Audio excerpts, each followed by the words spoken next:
mot d'abord, Jean-Philippe Derosier, sur cette séquence.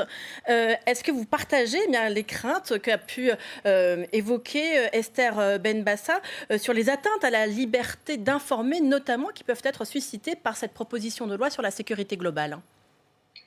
Oui, absolument, plus que les partager, je les soutiens pleinement et je pense qu'il faut alerter sur, le risque que représente et représenterait, parce que fort heureusement ce n'est pas encore inscrit dans notre droit positif, mais l'inscription d'une telle disposition dans notre droit et les atteintes, qu'elle porterait, vous avez dit à la liberté d'informer, mais aussi à la liberté d'expression qui est, la base de cette liberté d'informer. La liberté d'informer, la liberté de la presse découle de la libre communication des idées et des opinions.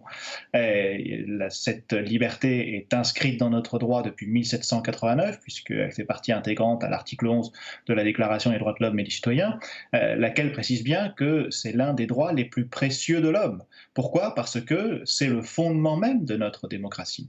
Le pluralisme, le fait que l'on puisse débattre et échanger, suppose que l'on puisse exprimer librement ses idées, et pour pouvoir exprimer librement ses idées, il faut que l'on puisse être dûment informé. Et donc, il y a là ce corollaire sur la liberté d'information.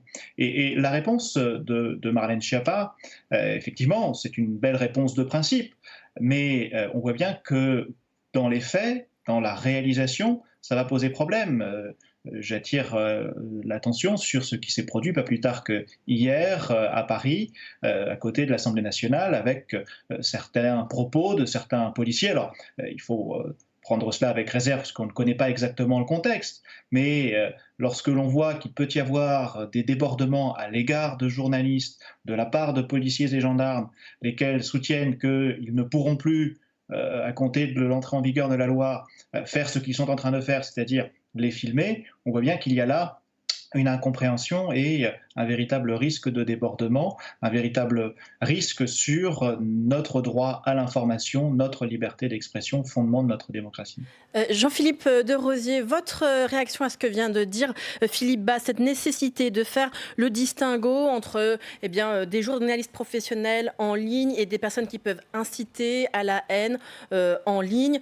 Il va falloir quand même pour vous légiférer sur les réseaux sociaux, notamment après l'assassinat de Samuel Paty. Mais on le sait, c'est pas du tout un sujet simple et la proposition de loi Avia s'est déjà complètement heurtée à ce problème en n'étant pas rédigée de façon constitutionnelle. Je pense qu'en réalité, nous sommes à peu près tous d'accord, au moins sur un point.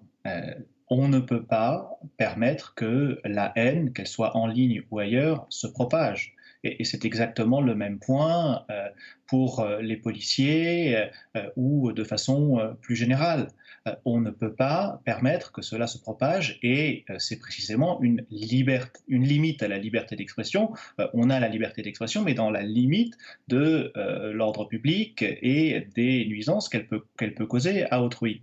Et donc, oui, il faut réguler cela, mais sans tomber dans des excès que je dirais quasiment inverses, ou en tout cas qui produiraient des effets inverses, tant pour la régulation de la haine en ligne que pour la question des vidéos des policiers, on ne peut pas simplement, entre guillemets, supprimer le problème. Ce n'est pas parce qu'il y a de la haine en ligne que la solution consiste à supprimer tout ce qui peut être véhiculé sur la toile et qui s'apparenterait à de la haine. C'était un petit peu ce que voulait faire la proposition de loi Avia, je schématise un petit peu mais à dessein, sans aucun contrôle.